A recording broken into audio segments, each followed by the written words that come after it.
देखिए, महाकुंभ में जो हादसा हुआ है, जिस तरह से भगदड़ मची है, उसके बाद वहां मौजूद लोगों के रिश्तेदार और स्नान करने के लिए जाने वाले लोगों के मन में बहुत सारे सवाल उठ रहे हैं। और देखिए, इस खबर के आने के बाद में सभी लोग अलर्ट मोड पर हैं। ऐसे में कई सारे ऐसे कदम उठाए गए हैं ताकि इस तरीके की जो घटना है वो दोबारा ना घटे। क्या कुछ किया गया है, आपको डिटेल के साथ एक रिपोर्ट दिखाते हैं।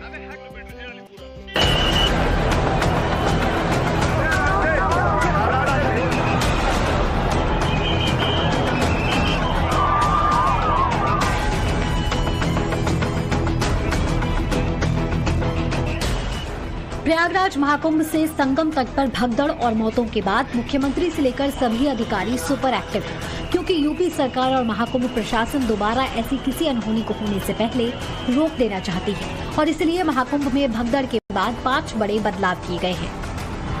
पहला बदलाव, पूरे महाकुंभ को नो व्हीकल जोन घोषित कर दिया गया है, यानी कोई भी वाहन अब मेला क्षेत्र के अंदर नहीं चलेगा। सभी को पैदल ही चलकर घाट तक जाना होगा। दूसरा बदलाव, पूरे मेला क्षेत्र को वन वे कर दिया गया है, यानी जिन रास्तों से लोग आ रहे हैं उसी रास्ते से वो श्रद्धालु वापस नहीं जा सकेंगे। वापसी के लिए उन्हें दूसरा रास्ता तय करना होगा। तीसरा बदलाव, सभी वीवीआईपी पास को रद्द कर दिया गया है। मतलब ये कि अब तक जिन लोगों को विशेष पास के जरिए उनके वाहनों के साथ एंट्री मिल रही थी, उन सभी की एंट्री भी अब बैन कर दी गई है।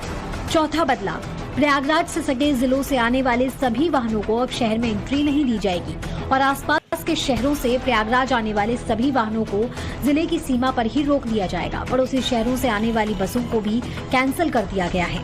पांचवा बदलाव, प्रयागराज शहर के अंदर 4 फरवरी तक सभी वाहनों की एंट्री पर पूरी तरह से रोक लगा दी गई है। सिर्फ बाइक, एम्बुलेंस, नगर निगम, फायर ब्रिगेड की ही गाड़ियां चल सकेंगी। महाकुंभ मेला प्रशासन का ऐसा मानना है कि इन बदलावों का मकसद कुंभ क्षेत्र में भीड़ को नियंत्रित करना और श्रद्धालुओं की सुरक्षा को सुनिश्चित करना है। साथ ही लोगों से भी अपील की गई है कि वो इन सभी नियम और कायदों का ध्यान रखें। लेकिन इस महासंगम में भगदड़ मचने के बाद यही बड़ा सवाल है कि क्या गंगा स्नान के लिए प्रयागराज जाना अब भी ठीक रहेगा? तो आज हम आपको इन सभी सवालों के जवाब देंगे।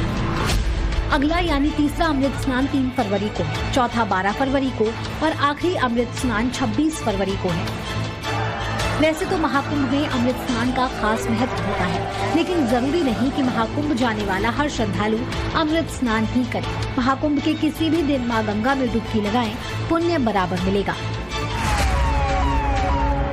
महाकुंभ में भगदड़ की एक बड़ी वजह संगमनोज पर अनुमान से ज्यादा भीड़ उमड़ना है। दावा किया जा रहा है कि त्रिवेणी पर स्नान करने की ख्वाहिश लिए सनातनी आगे बढ़े और इसी दौरान हादसा हो गया।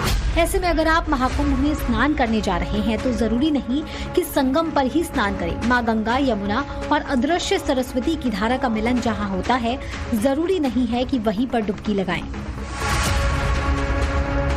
महाकुंभ में 40 से ज्यादा घाट बनाए गए हैं। 40 वर्ग किलोमीटर का एरिया है। ऐसे में जिसे जहां भी मौका मिले वो वहीं स्नान कर सकता है। जरूरी नहीं कि खास जगह पर स्नान करने की ही कोशिश की जाए।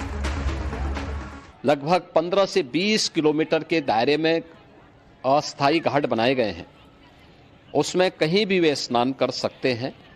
आवश्यक नहीं कि संगम नोच की तरफ ही आएं, क्योंकि भीड़ देखते हुए खासतौर पर जो बुजुर्ग हैं, बच्चे हैं, श्वास के रोगी हैं, उनको लंबी दूरी तय नहीं करनी चाहिए और जहां पर हैं वहीं पर आराम से पहले स्थिर होकर के कार्य करें। प्रशासन को अभी से मुस्तैद रहना चाहिए।